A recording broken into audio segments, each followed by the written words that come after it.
1983年圣诞前夕，玉仓市议员家庭遭到残忍杀害，家里的小女儿是唯一幸存下来的。经过15年，小女孩已经记不得发生了什么事情，以为家人在车祸中走了。虽然身边没有家人，但是灰一郎对她很体贴。两人就要结婚了，用餐时一道强光划过，女孩脑袋里突然闪现出一些画面。她停了一下，没太在意，整理东西时偶然找到小时候的玩意儿。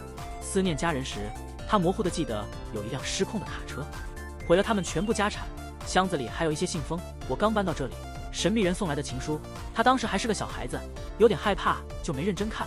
出于好奇，她一个个的读了起来。她和神秘人定了15年后在沉睡森林见面，发现落款日期是2天后。搞明白那个神秘人是谁，她走上回家的火车，一眼望去，刚下车就觉得好久没回来了，这里什么都没变。她随着记忆来到了沉睡的森林，抑制住对事情的好奇心，进入森林的深处，目光注视树上的绳子。她想起了小时候的朋友，但那个人不是朋友。谁会是那个人呢？因为一封15年前的信来这里见面，她觉得自己有点笨。等了一会儿，谁都没来，她要走了。突然听到了一阵声音，一瞥，树中间的吊床居然有个男生躺着。看到那个人了，她抱怨对方来得太迟。这熟悉的样子，感觉我们认识很久了。他到底是谁呢？不认识自己啊？他没答复，取而代之嘲笑他，居然为了一个神秘人，自己一个人去了森林见面。但他觉得在圣诞夜举办婚礼的主意真是太棒了。他非常惊讶，自己都不认识他，他怎么懂这么多？他的名字是直纪，他对石那子的一切都了如指掌。为了证实可靠性，他还提到了最近几年发生的重要事件，还透露一个机密：他每次洗澡前都要喝点牛奶，还有其他事情可以通过调查了解到。但他怎么知道的隐私呢？其实这15年来，他始终默默陪伴在石那子的身旁。石那子听后质问道：他为什么这样做？对方不回答，反问：为什么要来见面呢？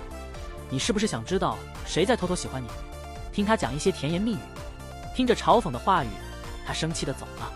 直纪紧随其后，又说了些不知所谓的话。他没考虑过放弃过去吗？迎接一个全然不同的自己吗？过去无所谓，只要有现在和将来就好了。他的未来充满了新鲜事物，想重新开始生活，必须放弃一切，在陌生的地方变成了另一个人。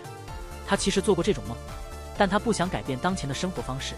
直纪直接说，他还得面对更加残酷的挑战。石那子很好奇发生了什么事，想说又停住不说，好像有些事情没有说出来。一句你是我的一部分，让人更糊涂了。石那子在加班，办公室突然停电了。出去的时候，一个人影一闪就不见了。他鼓起勇气走过去看看，突然被人拉住一只手，转头一瞧，原来是直纪。他问对方为什么来这儿，得到的回答还是那句：你是我的一部分。石那子觉得他可能有心理问题，不想理他了，不想见到他。他不理睬，只是自言自语地说着结了婚之后的生活。你愿意受到灰一郎家的艺术影响吗？愿意放弃自己的爱好，做个贤良妻子吗？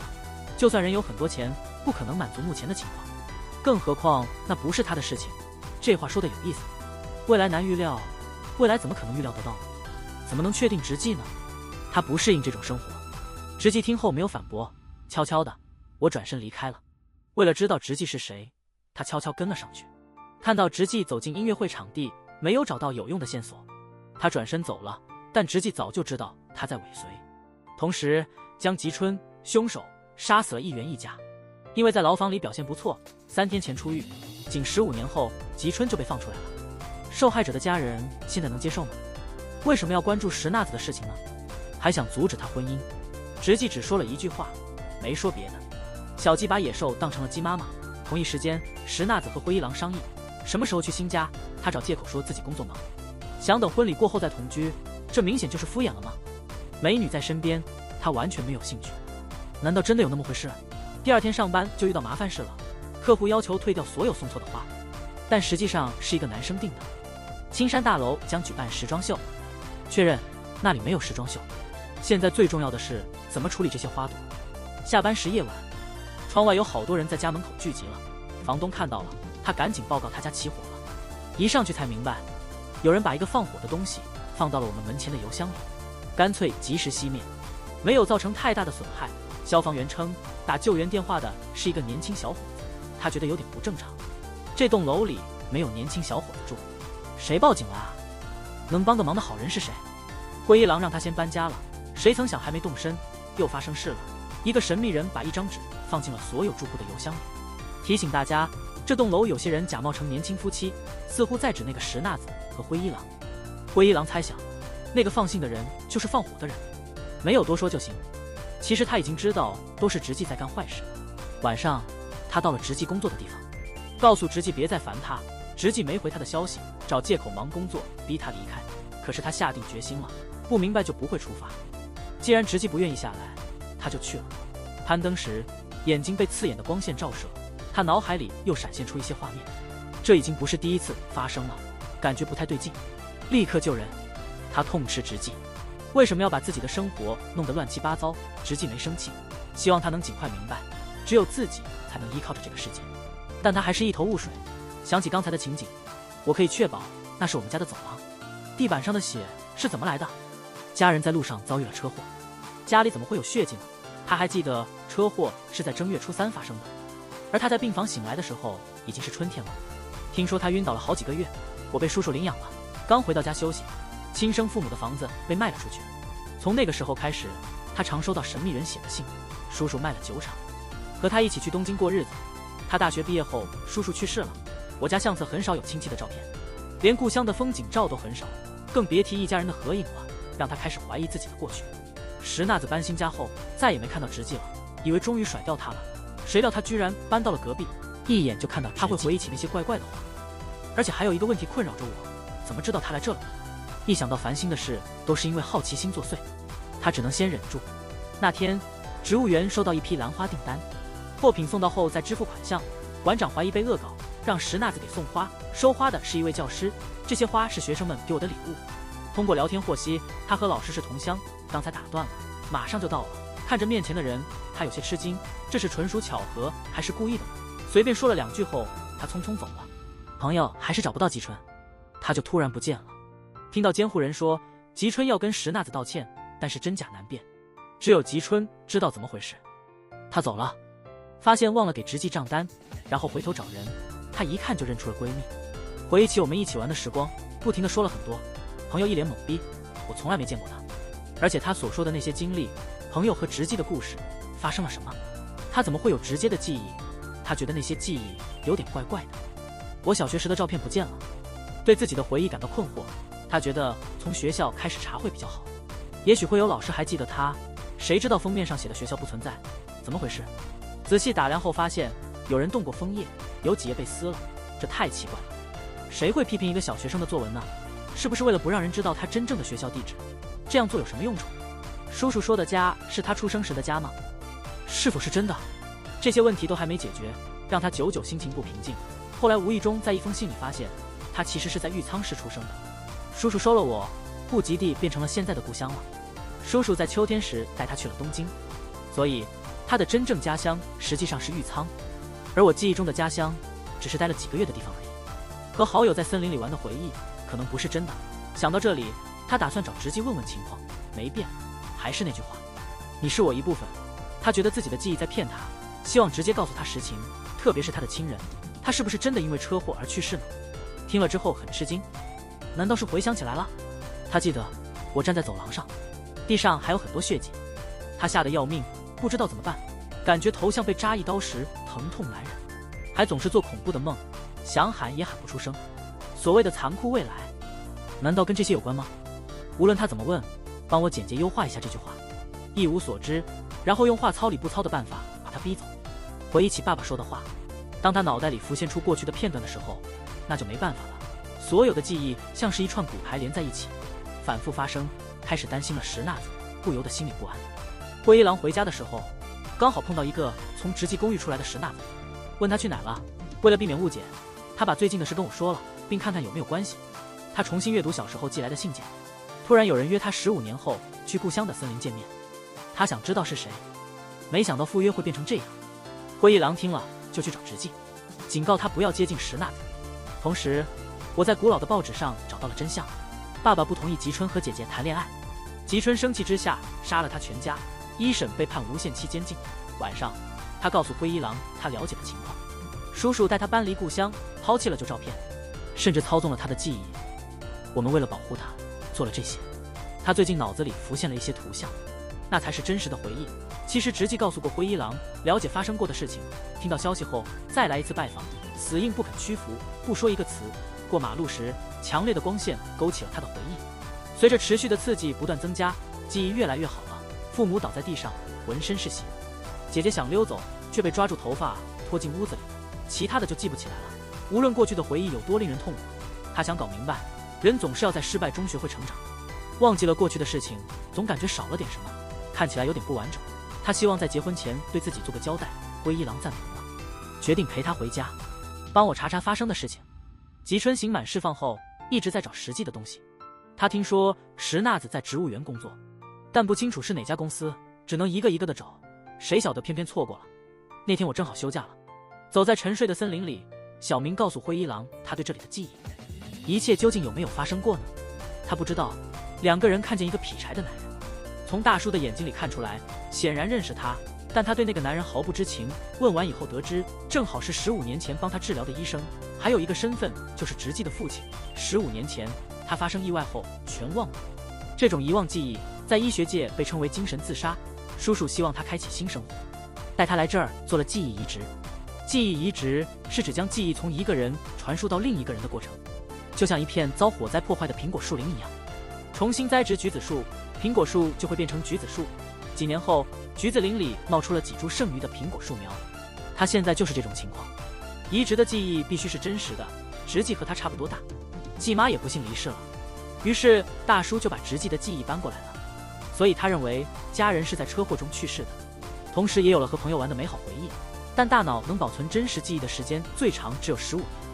直纪也挺担心他的，信里说好15年后见面。一旦他想起真实的事情，会被迫重新感受当时的恐怖。直纪默默地陪伴着他，照顾他。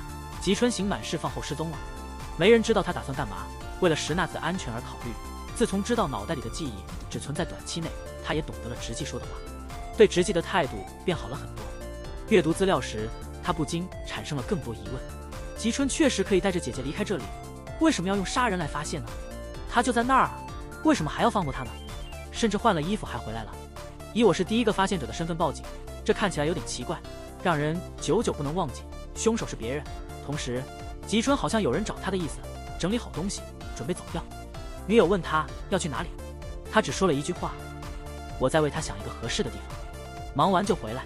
吉春好像知道凶手是谁了，准备以自己的方式报复。灰一郎找到了朋友，请他帮我查一下吉春和直纪的情况，有钱支持，朋友就答应了。通过和其他囚犯交流得知，吉春已经打听到石那子的行踪，并且吉春的女友就是狱友的妹妹。女友忆起吉春的嘱咐，否认最近在见吉春。老实的女友完全不是直纪的对手，很快就被骗了。吉春曾表示要把那个人扔进地狱。如果吉春不是杀人犯，为什么要一直盯着那个小孩呢？难道是怪他没去法庭作证？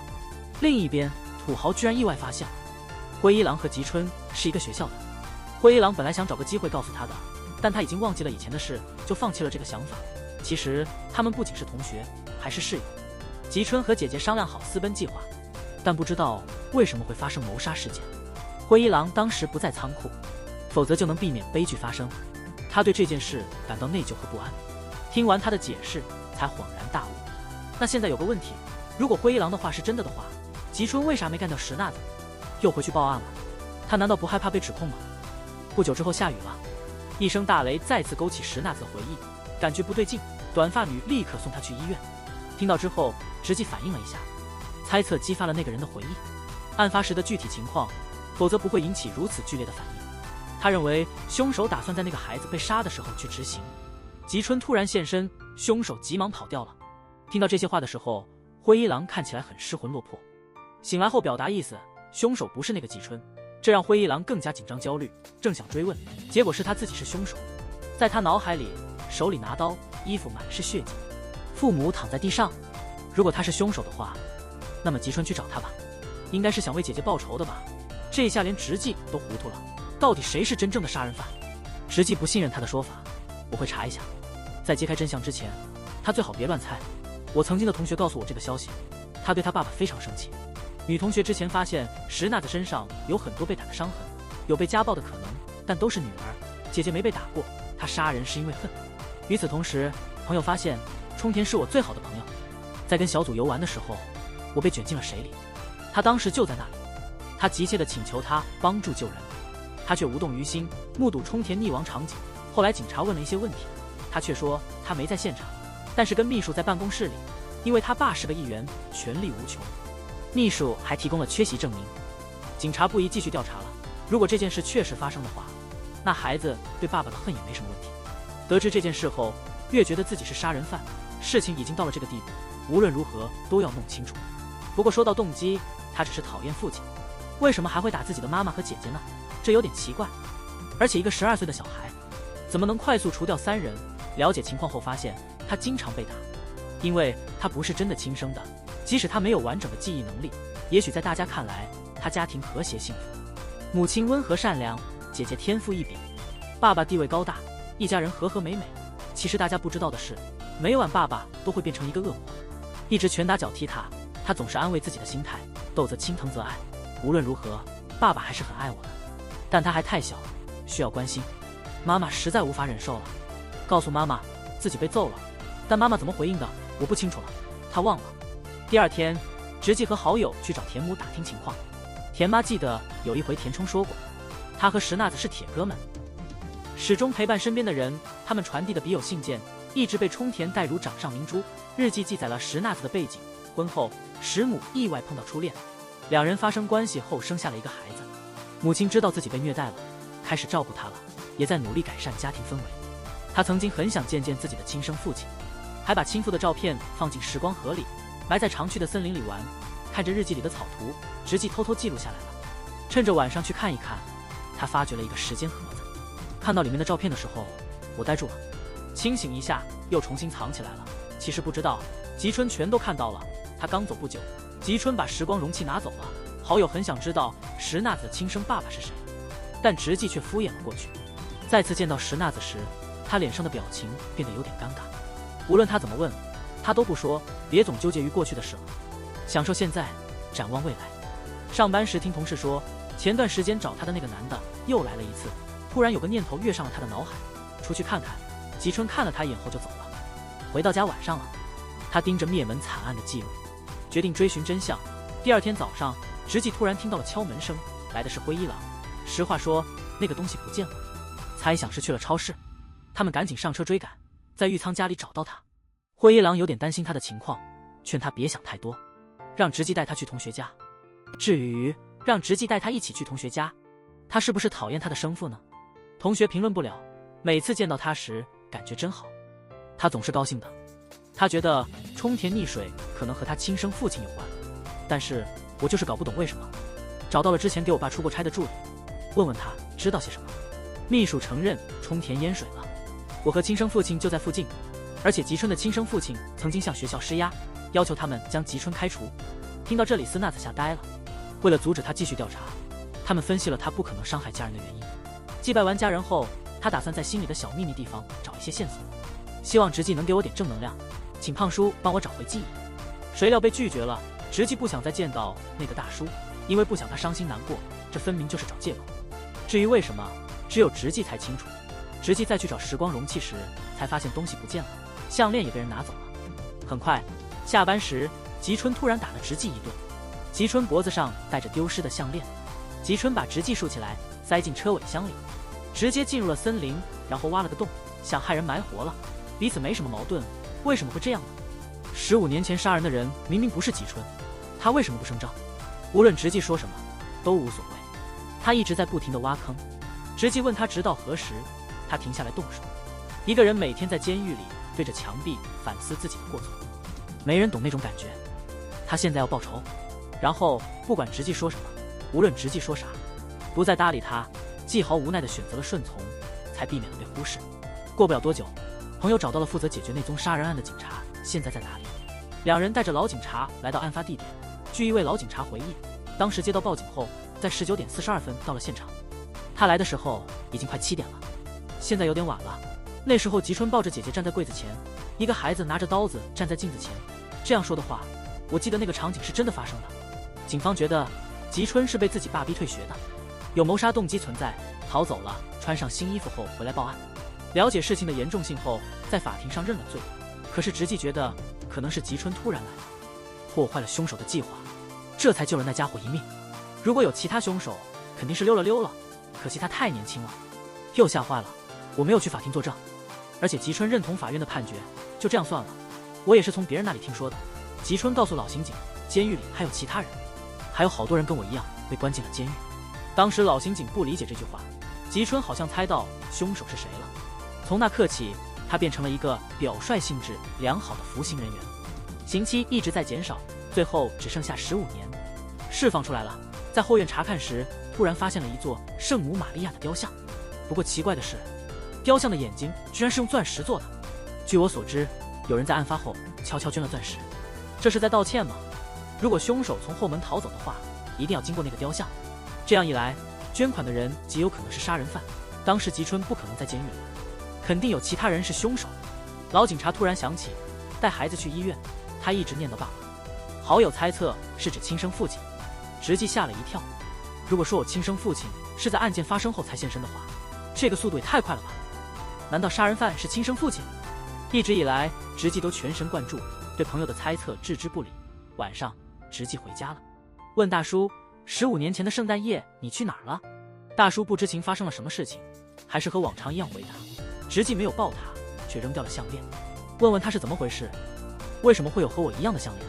原来实际上就是大叔是直击的亲生父亲。15年前，大叔没有去东京过圣诞节，而是去了石那子家。直击一直不理解为什么只有石那子活了下来。现在我明白了，大叔知道女儿遭受家暴，为了替女儿报仇，我只能下手了。听到这消息，大叔愣在了原地。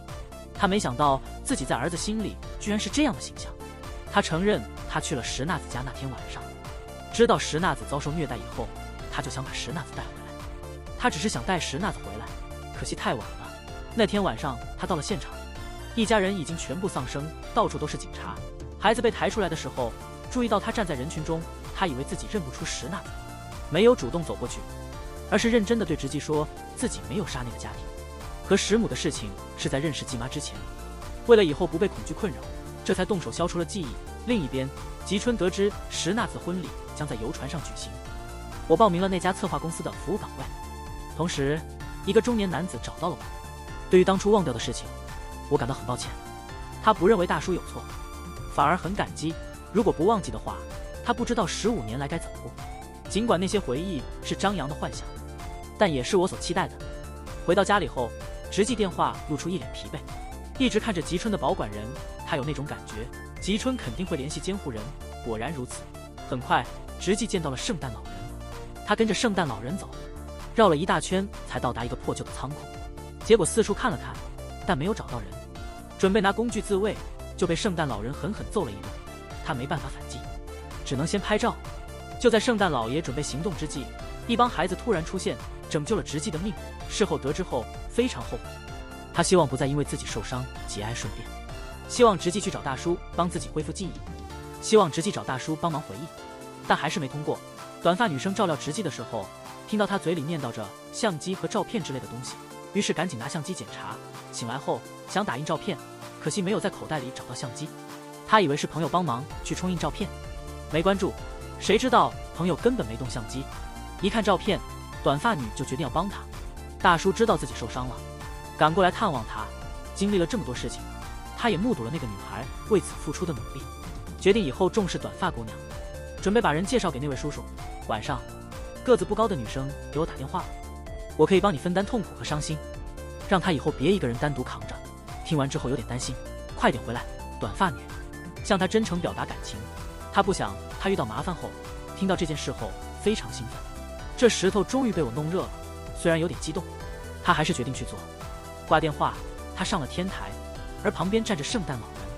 半夜被电话吵醒了，打通电话后却没人回应，他盯着对方问是不是吉春，结果听到一阵哈哈大笑，还说圣诞老人会送他一堆礼物，问他最想要什么。听完之后感到很不安。第二天，有人在草丛里发现个短发女生的尸体，直击听到后呆若木鸡，看着那位剪了短发的女士，心里好难受。我发誓一定找出凶手，给短发妹子报仇。女孩接到照片后就走了，中途没发生什么奇怪的。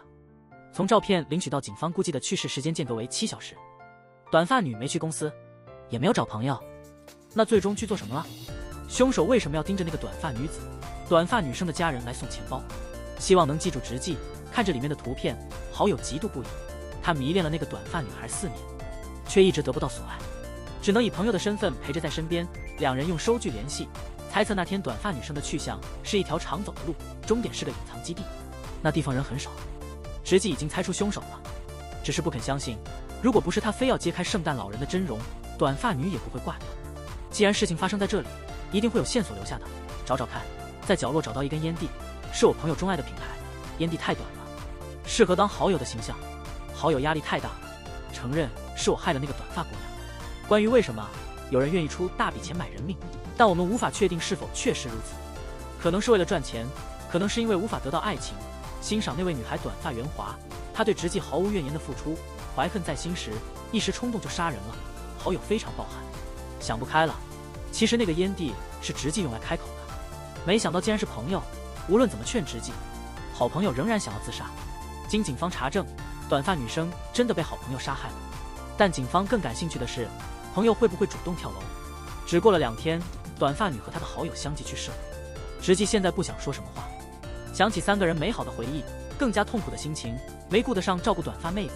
发生了这事儿，突然收到一封信的事实达到了我那儿。女死前写的是有关短发的，她从朋友那听说了关于石娜子的事情，鼓励实施者要坚持不放弃。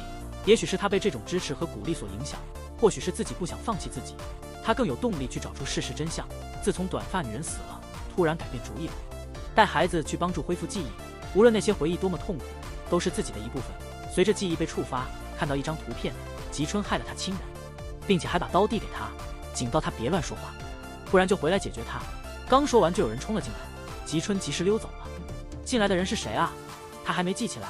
还有一件事我突然想起来了，我和冲田在森林里藏了个大秘密。直纪想插话，但是大叔却阻挠了我。记忆逐渐变得更清晰，他发现自己把带照片的项链放进时光盒子里，照片里的人就是他的亲生爸爸。他醒过来后盯着面前的男人，心情乱七八糟。案发后大叔很难过，为了让他摆脱恐惧，给他接入记忆，没想到让他更糟心了。可能是受到家族因素的影响，一次遇到那个孩子的时候感觉很熟悉，希望保护他，不管过去怎样，每个人都盼望他以后能幸福。婚礼的日期快要到了，在这个美妙的时刻，直纪接到警察的电话。好友遇到意外前接了一个电话，电话的拥有者和他在一艘船上，想起朋友说的拿出银子就能保命，他立刻感觉到不好的事情即将发生。通过广播联系电话主人约他出来，那人就是狼爸。事发之前，那个女生还留着短发，曾经跟我哥的爸爸聊过15年前的谋杀案。他之后还有朋友找他给好友开出高价，希望能拿走短发女子手上的照片。真没想到，好友居然害死了短发女生。这些人和狼爸是啥关系？一说完，灰衣狼进来了。原来照片上的人是灰医生，他很早以前就找好友帮忙，随时给他报吉春和直纪的最新动向。他假扮圣诞老人，想害吉春再被关进监狱。他爸爸让他自己承认错误，但他还是说了一句李时孝还有不到30分钟。突然有了个想法，喊他停下来。其实凶手就是他。15年前，他也爱上了姐姐，但是姐姐喜欢的是吉春，甚至要和吉春私奔了。他听到后非常生气，才害死亲姐姐。没想到石娜子还目睹了这一切。准备解决石娜子的时候，吉春正好来了。他只能提醒那个小子别乱说话，不要干掉吉春就行了。想找个替罪羊让吉春背锅。不幸的生活在这个世界上，可惜逃跑时被圣母像目击到，他内疚不已，才捐了点钱和宝石。听到他说的话，狼爸吓呆了。要是狼爸那天不晚回来的话，他肯定没有去不了的证明。后来他常常回去看看石娜子有没有胡说八道。3年后的重逢，真是命运难测。他完全没有任何能证明他是凶手的记忆，这让他放心了。在接触后，他对石娜子产生了爱意。案件的回溯期为15年。我们之所以选择在圣诞节前夕举办婚礼，也是因为这个缘故。此事就算翻过去了吧，他不再选择在今天杀人，而是2人新生活的纪念日哦。看他那么嚣张，你确定对方听清楚了吗？警方的电话一直没挂断。灰衣狼可以说是有点间接承认自己的罪行了。快到期了，就剩几分钟了，能不能抓到灰衣狼？狼爸得知儿子的所作所为后，瞬间垮掉在地上。在朋友的倒计时里，终于快到午夜了。闪光灯亮起的瞬间，最后终于想起最重要的场景，那个杀人犯就是我身边的人。他的心情复杂的难以想象。而躲在人群中的吉春，这时也跑到前面去了，用刀戳了灰一郎。吉春就想一直折磨他，不放过他，每次假释来痛打他一顿。当灰一郎被抬走时，他看到了他妈妈的幻想，好好保重自己。几个月后，石那子在大叔的治疗下有所好转，每天都在森林里轻松的散步。或者，你可以看一下直纪给你写的信，他们商定在森林里再次碰面，我们共同走过未来的日子。可惜的是，每天都没有等到直纪。